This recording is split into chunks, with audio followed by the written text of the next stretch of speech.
사람이 마땅히 우리를 그리스도의 일꾼이요 하나님의 비밀을 맡은 자로 여길지어다. 그리고 맡은 자들에게 구할 것은 충성이니라. 너희에게나 다른 사람에게나 판단받는 것이 나에게는 매우 작은 일이라. 나도 나를 판단하지 아니하노니 내가 자책할 아무것도 깨닫지 못하나 이로 말미암아 의롭다함을 얻지 못하노라. 다만 나를 심판하실 이는 주시니라. 다 같이 그러므로 때가 이르기 전 곧 주께서 오시기까지 아무것도 판단하지 말라. 그가 어둠에 감추인 것들을 드러내고 마음의 뜻을 나타내시리니 그때 각 사람에게 하나님으로부터 칭찬이 있으리라. 아멘. 하나님의 말씀입니다.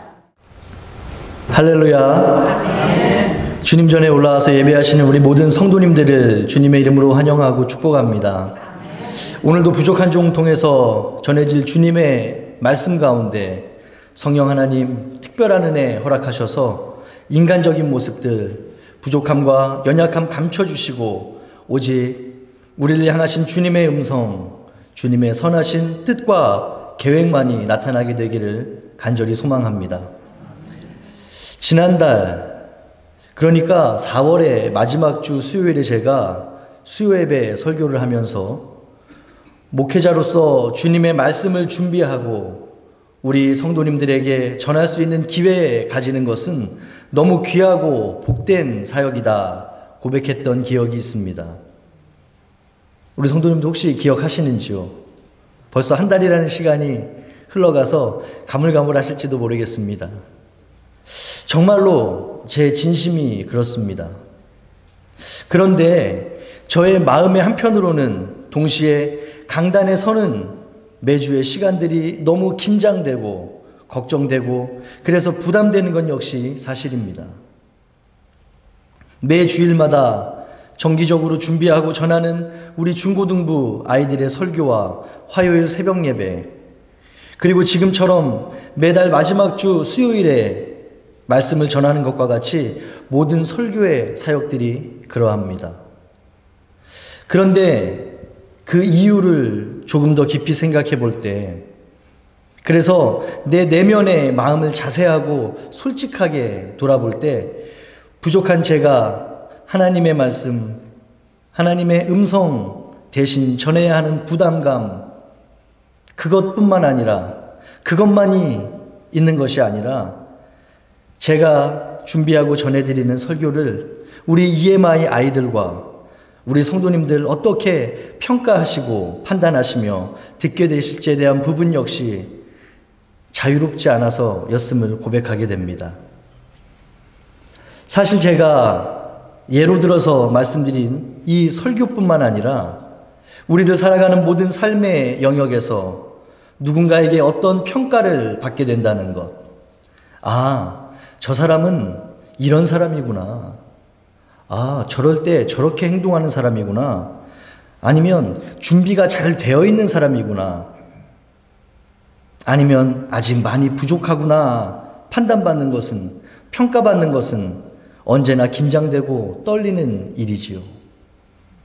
여기에 앉아 계신 우리 성도님들 역시 각자 처해 있는 상황과 환경에 따라 다르시겠지만 다들 삶 속에서 그런 경험이 있으실 것이라 생각합니다.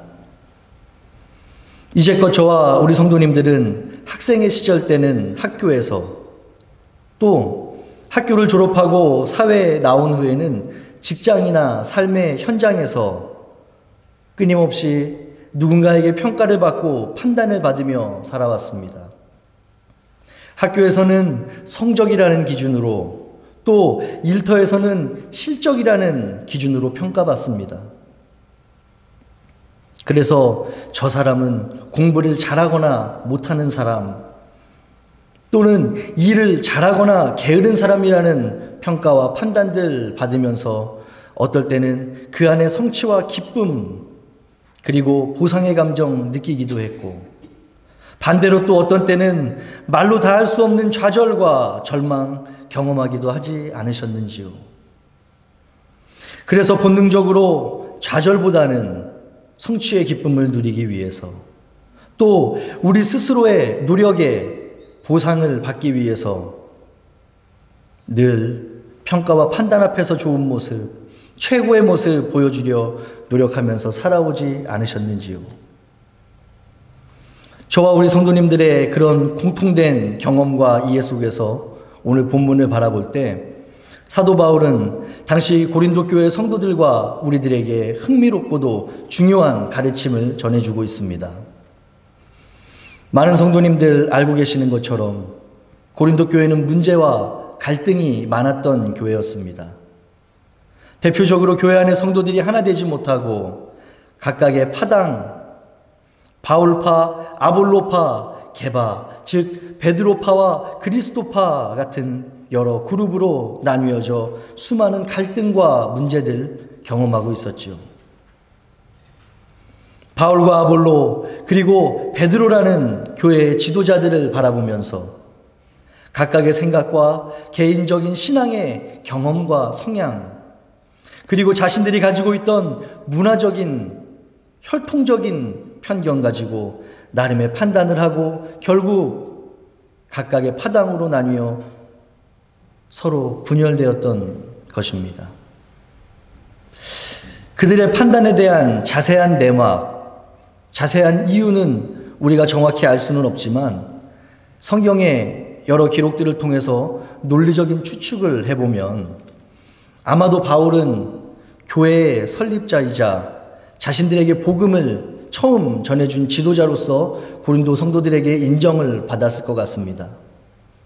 또 아볼로는 남다른 지혜와 언변으로 아주 설교를 잘하던 지도자였던 것 같기도 하고요.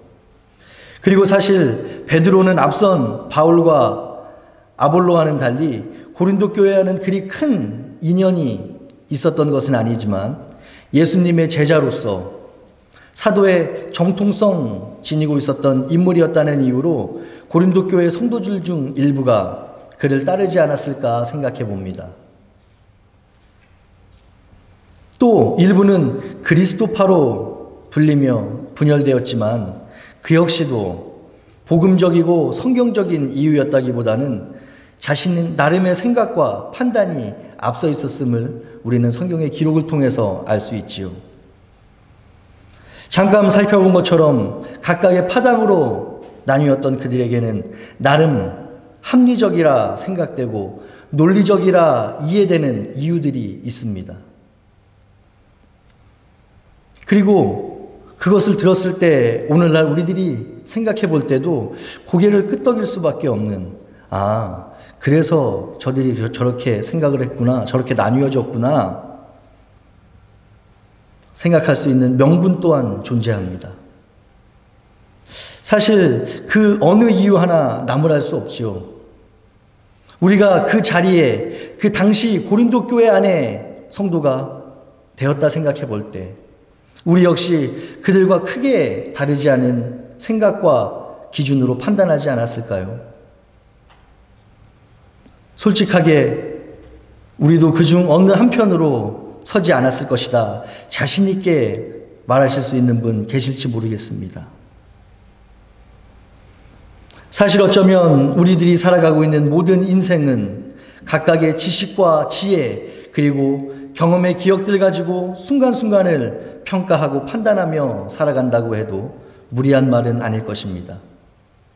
오늘 본문에 등장하고 있는 고린도 교회 성도들 역시 마찬가지였던 것이지요. 그런데 그들의 평가에, 그들의 판단에 빠져 있었던 것이 있습니다. 바로 예수 그리스도 복음의 진리였습니다. 따라서 바울은 고린도전서라는 그들을 향한 서신을 통해서 일관되게 그리고 계속해서 그 진리를 선포합니다. 이제 성도의 이름으로 살아가는 우리는 십자가를 통해서 죄를 벗어나 내가 아닌 예수 그리스도로 살아가는 새로운 인생 되었다 선포하는 것입니다.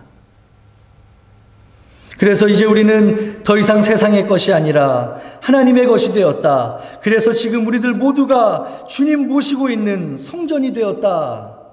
바울은 고린도전서를 통해 우리에게 외치고 있는 것입니다. 이 같은 흐름 가운데 바울은 오늘 본문인 4장을 통해서 주님의 성전으로 살아가게 된 우리들이 이 땅에서 생활하면서 마땅히 지녀야 할 삶의 모습, 삶의 자세를 조언하고 있습니다. 앞서 설교의 서두에서 말했던 것과 같은 판단, 즉 육신의 몸을 입고 이 땅을 살아가는 어느 누구라도 자유로울 수 없는 누군가를 정의하고 평가하는 행위에 대해서 이야기하고 있는 것입니다. 그렇다면 왜 바울은 가장 먼저 평가에 대한 이슈를 언급하고 있는 것일까요? 당시 고린도 교회의 성도들이 분열되었던 이유, 그래서 갈등을 경험할 수밖에 없었던 근본적인 원인은 바로 누군가를 판단하는 것에 있었기 때문입니다. 나는 우리 교회를 세우고 복음을 전해준 바울을 따르는 사람이다. 즉 바울파이다. 또는 아주 지적이고 설교를 잘하는 아볼로를 따르는 아볼로파이다. 그게 다가 아니죠. 예수님의 수제자로서 사도의 정통성 가지고 있던 게바, 즉 베드로파 또는 그리스도파에 나는 속한 사람이다 라며 각각의 생각과 경험과 판단에 따라서 분열되어 갈등하던 그들이었습니다. 따라서 그런 고린도 교회 성도들에게 바울은 오늘 우리가 함께 읽은 본문 고린도전서 4장 1절에서 5절의 말씀을 통해서 자신의 경험을 토대로 모든 인생들 경험하게 되는 세 종류의 판단자, 즉 세 가지로 나누어 소개할 수 있는 인생의 재판관을 우리에게 소개하고 있습니다. 가장 먼저 바울은 우리들 살아가면서 다른 사람들로부터 받게 되는 판단, 즉 다른 사람들이 우리 인생의 재판관이 되는 것에 대해 이야기합니다. 본문 1절에서 바울은 사람이 마땅히 우리를 그리스도의 일꾼이요 하나님의 비밀을 맡은 자로 여길 것이며, 따라서 그 맡은 자들이 오직 추구해야 할 것은 충성이라는 사실 분명하게 선포합니다. 즉 너희들이나 나, 즉 바울 자신을 고린도 교회의 설립자로 여겨서 좋아하든지 아니면 복음을 처음 전해준 자로 여겨서 나를 귀하게 여기든지에 관계없이, 또는 아볼로를 귀한 사역자로 지혜 있고 능력 있으며 설교를 잘하는 사역자로 여겨서 귀하게 여기며 따르든지 상관없이 우리들, 즉 바울 자신, 아볼로, 베드로는 오직 그리스도의 일꾼이며 하나님의 비밀을 맡은 자들로서 그것을 다른 사람들에게 충성되게 전해주는 사람들 뿐이라는 사실 분명하게 밝히고 있는 것입니다.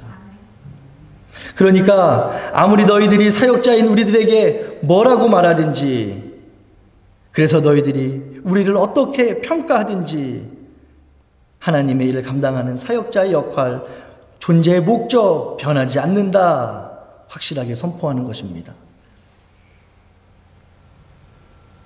신앙의 관점이 아닌 일반적이고 평범한 인간의 시선에서, 그리고 그 관점에서 이 상황을 한번 살펴볼까요? 우리는 지난 여러 가지 일들을 통해서 바울이 얼마나 많은 수고와 노력, 그리고 기도의 열정, 복음의 열심으로 고린도 교회에 세웠음을 알 수 있습니다. 그런데 그 교회에서 분열이 일어났다는 소식이 들려옵니다.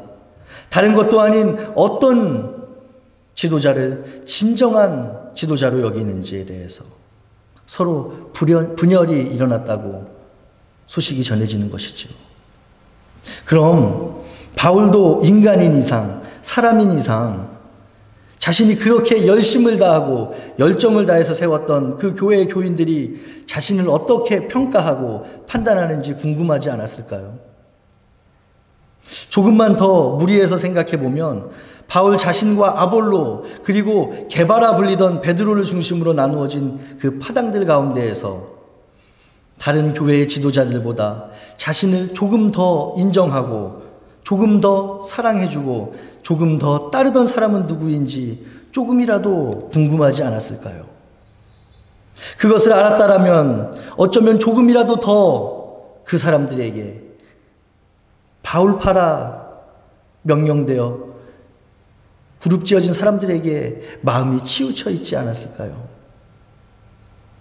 반대로 자신보다는 아볼로파에 또 베드로파에 마음을 두고 있던 사람들에게 섭섭한 마음 있지는 않았을지 궁금한 것이 어쩔 수 없는 우리 인간의 생각입니다. 우리 인간의 감정이죠. 왜 그럴까요? 설교의 서두에서 말씀드렸던 것처럼 우리는 살아오면서 다른 사람들과 비교해서 평가되고 그 결과에 따라서 판단되는 삶 살아가는 것에 너무나도 익숙하기 때문입니다. 긴장되고 마음을 졸이기도 하지만 또 그것으로 인해서 자신의 가치를 인정받기도 합니다. 또 그것으로 인해서 그동안의 노력과 애씀을 보상받고 위로받는다 여겨지게 되는 것도 사실 아닌지요.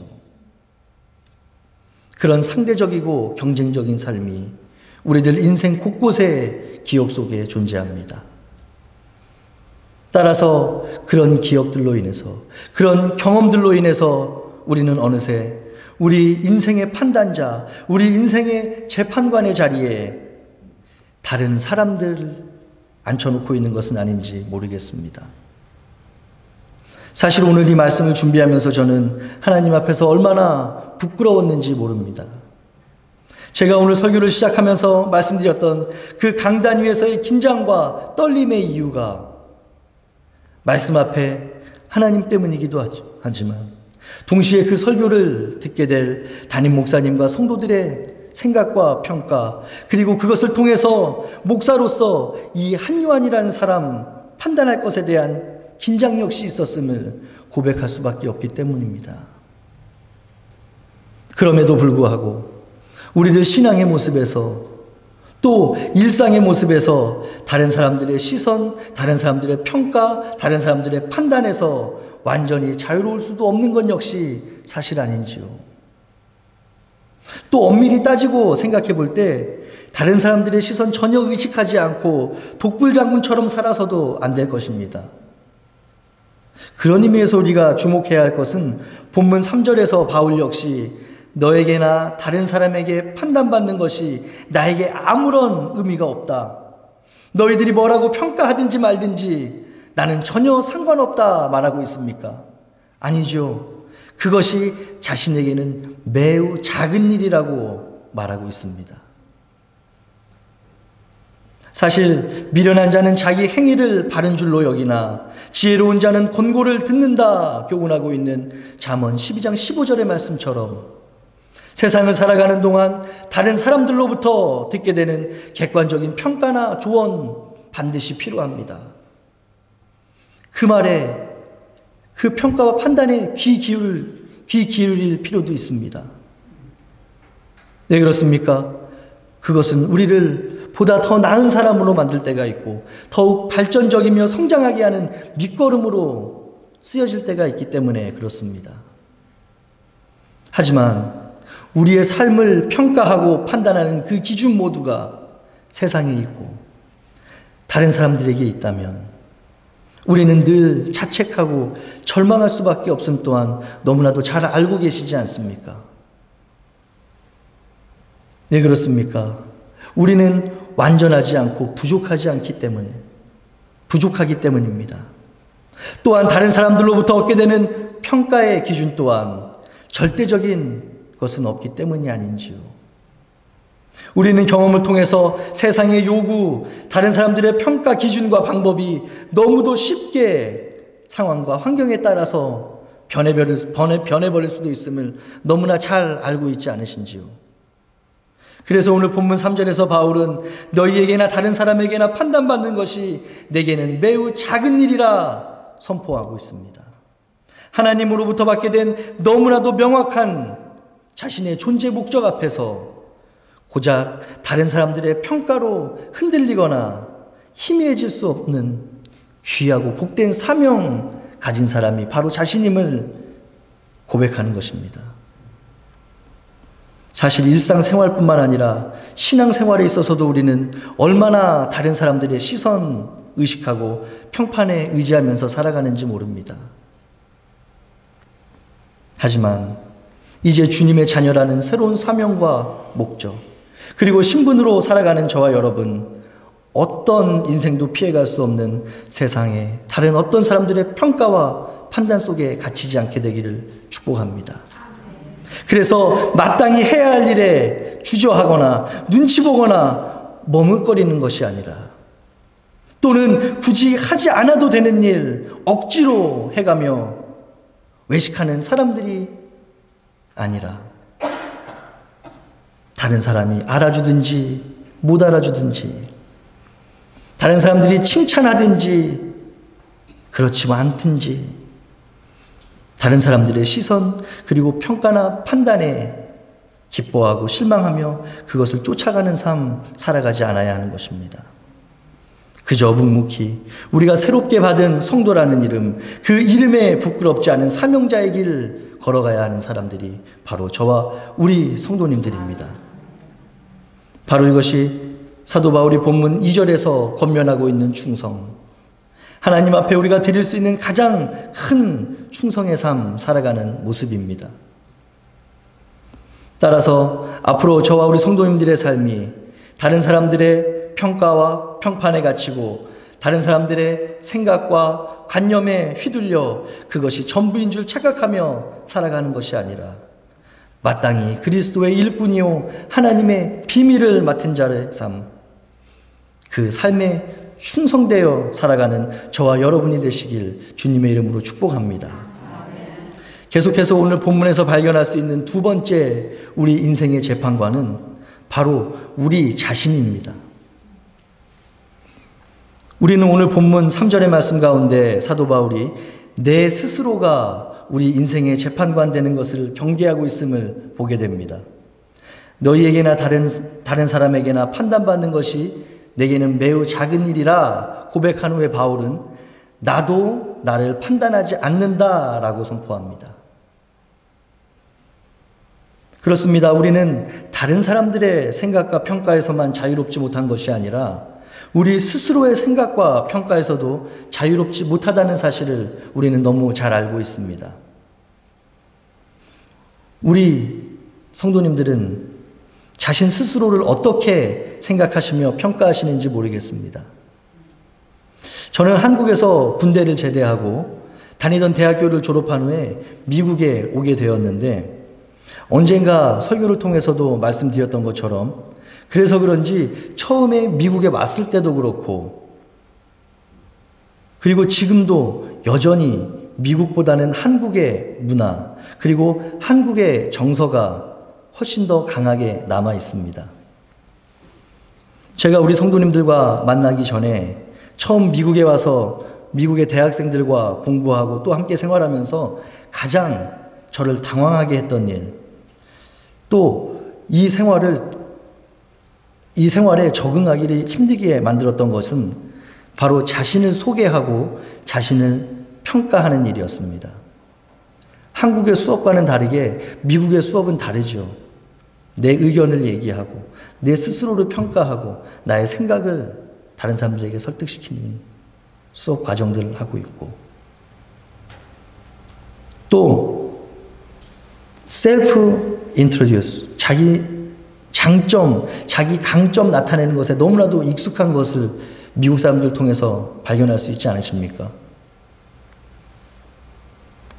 사실 한국 사람들의 미덕이라 하면 사양과 겸손입니다. 정반대되는 이야기죠. 이것이 동양과 서양 사이에 흐르는 문화적인 차이일 수도 있고, 비록 개인의 성향과 성격에 따라 정도의 차이는 존재하겠지만, 아무래도 보수적이고 유교적인 환경이 강했던 우리의 기본적인 성품들, 성향과 미국 사람들의 그것은 분명하게 구별됩니다.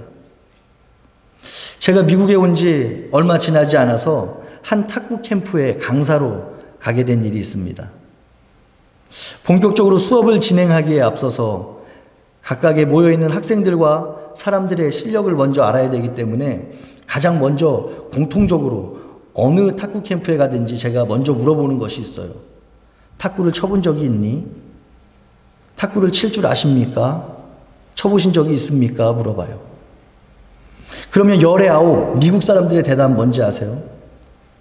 Of course, I did a lot. I'm really good. I'm a good player. 그런데 정작 수업이 시작되면 어떤 상황이 일어날지 우리 성도님들 짐작하십니까? 정말 이 사람이 탁구 라켓을 처음 잡아본 것은 아닌지, 탁구를 쳐보기는 한 것인지 라는 생각이 들 정도로 참담한 모습을 보여줍니다. 반대로 한국 사람들은 어떤지 아세요? 아니요, 저 잘 못해요. 예전에 조금 쳤었는데, 젊었을 때는 조금 쳤었는데 안 친 지 너무 오래됐어요. 이렇게 말씀하시는 분들은 강사들조차 긴장시키는 엄청난 실력을 보여줍니다. 저의 개인적인 경험으로 볼 때 악기를 연주하는 것, 노래를 부르는 것이나 그림 그리는 것에 대해서도 역시 적지 않은 경우 앞서 말씀드린 것과 같은 비슷한 상황 경험하게 되죠.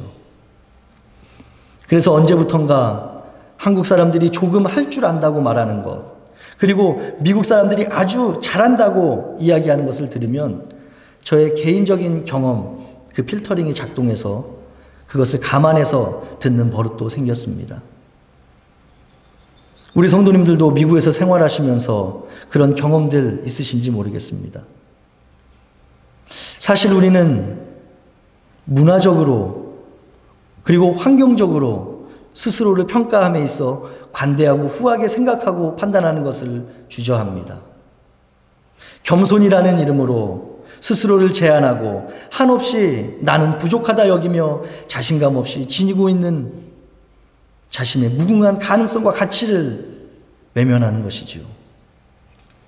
그런데 때로는 우리의 신앙생활 속에서도 그와 동일한 모습 발견될 때가 있음을 발견하게 됩니다. 나는 여전히 부족해.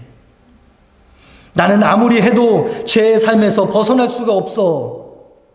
그런데 저 권사님은, 저 장로님은 기도도 잘하시고 믿음도 저렇게 좋으신데, 또는 저분은 이것을 잘하고 또 다른 분은 저것을 너무 잘하시는데 그에 비하면 나는 내 주제에 무슨. 정작 다른 사람들은 그렇게 생각하고 있지도 않은데 오히려 스스로의 생각과 평가에 갇혀서 힘들어하고 괴로워합니다. 이것이 내 스스로가 인생의 재판관이 된 모습입니다. 또 반대의 경우도 많이 있죠. 나 정도면 뭐, 내가 목사님도 아니고 이만큼만 신앙생활하면 됐지. 지금 내 상황에서 내가 할 수 있는 것, 내가 생각하는 최선 다했으니 이 정도면 충분하다, 만족하다. 물론 정말로 그러실 수도 있습니다. 진짜로 최선을 다했고 성도로서 해야 할 것 다 했기 때문에 정말로 스스로 자족하며 하나님 앞에, 그리고 다른 성도님들과 사람들 앞에 부끄러움이 없다 자부하실 수 있는 분 분명히 계실 것이에요. 하지만 이 역시도 내 스스로가 자신의 인생에 스스로가 재판관이 된 모습이라는 사실을 부인하고 부정할 수 없지 않습니까? 그런데 오늘 본문 4절을 보면 놀라운 믿음의 고백이 등장하고 있습니다. 내가 자책할 것 아무것도 깨닫지 못하나 이로 말미암아 의롭다함을 얻지 못하노라. 다만 나를 심판하시리는 주시니라. 바울 자신 역시 우리가 앞서 살펴보았던 그런 성향, 그리고 그런 자격 또한 충분히 가지고 있는 사람이었으나 우리 인생의 평가에 있어서 반드시 기억하고 항상 염두에 두어야 할 진짜 우리의 인생의 재판관이 있음을 고린도 성도들과 우리들에게 알려주고 있습니다. 오늘의 본문 바울의 고백을 통해서 진짜 우리 인생의 재판관 되시는 하나님이 소개되고 있는 것입니다. 내가 자책할 것 아무것도 깨닫지 못하나 이로 말미암아 의롭다 하지 못함을, 그러나 다만 나를 심판하시리는 주시니라. 나를 심판하시리를 하나님이시라. 우리들 너무나도 잘 알고 있습니다. 바울이 어떤 사람이었는지 굳이 다시 설명하는 것 필요 없을 만큼 인간적인 지혜와 지식, 능력, 그리고 신분까지 자랑할 것, 내세울 것 너무나도 많은 사람들이었죠. 신앙적으로는 어떻습니까? 신학적인 면에서도 또 그 신앙을 아는 것에서 끝나지 않고 실제로 삶 속에 적용하며 주님의 자녀로, 주님의 사명자로 살아가는 면에 있어서도 어느 것 하나 흠잡을 것 없는 사람입니다. 그런 그의 고백, 또 그에게 그것을 생각하게 하시고 깨닫게 하신 주님의 뜻과 가르침 통해서 진짜 우리의 인생의 재판관은 오직 우리 주 하나님 한 분밖에 없음을 다시금 기억하게 하시니 얼마나 감사한지요. 그렇습니다. 바울은 오늘 본문의 말씀을 통해서 궁극적으로 우리 인생을 판단해 주시고 우리 인생을 평가해 주실 유일한 재판장은 다른 사람들이 아니고 또는 내 스스로도 아니고 오직 하나님 한 분밖에 없음을 고백합니다. 그렇기 때문에 5절의 말씀을 통해 최종적으로 선포하게 되는 것이죠. 그러므로 때가 이르기 전 곧 주께서 오시기까지 아무것도 판단하지 말라. 그가 감추인 것을 드러내시고 마음의 뜻을 나타내시리니 그때에 각 사람에게 하나님으로부터 칭찬이 있으리라. 오늘 우리에게 주신 이 주님의 준엄하신 명령 앞에 우리의 삶 비춰보며 점검하는 저와 우리 성도님들 모두가 되시기를 주님의 이름으로 소망합니다. 사실 우리의 경험이라는 잣대로 누군가를 판단하고 평가하는 것 얼마나 쉬운지 얼마나 많이 있는지 모릅니다. 또 그것의 결과가 누군가를 격려하고 살리는 것보다 누군가를 힘들게 하고 아프게 하고 상처 주는 일로 이어지는 것이 더 많음도 너무 잘 알고 있죠. 오늘 이 수요일 아침 나도 모르는 사이에 다른 사람들을 내 인생의 재판관으로 삼아 주님을 잊어버린 것은 아닌지, 아니면 스스로를 내 인생의 재판관으로 삼아서 내 경험, 내 생각, 내 기준과 판단으로 자신의 인생, 다른 사람의 인생을 판단하고 정죄하며 진짜 우리 인생의 심판자 그리고 우리 인생의 재판관이신 주님, 그분의 마음과 뜻을 거스르며 살아가고 있는 것은 아닌지 돌아보고 점검하게 되시기를 바라고, 그래서 오직 주님을 주님의 자리로, 우리 인생의 재판관의 자리에 온전히 모셔드림으로 우리 모든 인생, 우리의 모든 삶의 모습들이 우리의 마지막 날 진짜 우리 인생을 평가하시고 판단하실 주님께 충성의 모습으로, 오직 순종의 모습으로 온전히 올려지게 되기를 주님의 이름으로 도전하고 축복합니다. 기도하겠습니다. 사랑과 은혜가 충만하신 우리의 아버지, 주님을 찬양하며 감사와 영광을 올려드립니다. 오늘 우리에게 함께 나누도록 허락해 주신 이 주님의 말씀 통해서 알면서도 또는 우리도 모르는 사이에 짓고 있었던 판단과 정죄의 잘못 돌아보게 하심을 감사합니다. 오늘 하루 우리의 삶을 넘어 우리가 이 땅 살아가는 모든 순간순간 입술의 가벼움, 우리의 행동과 판단의 경솔함을 주님의 말씀 앞에 비춰 경계하게 하시고 온전함 이루어가게 하여 주셔서 오직 우리 각각의 인생을 심판하시고 판단하실 분 주 여호와밖에 없음을 우리의 삶으로 증명해내는 우리 모두가 되게 하여 주시옵소서. 그리하여 마지막 날 주님께서 어둠에 감추인 것 드러내시고 마음의 뜻 나타내실 때에 하나님으로부터 잘했다 착하고 충성된 종아 칭찬 듣는 우리 올림피아 하나장로교회 모든 권속들 다 되게 하여 주시옵소서. 감사하며 이 모든 말씀 우리 구주 예수 그리스도의 거룩하신 이름으로 기도드렸습니다. 아멘.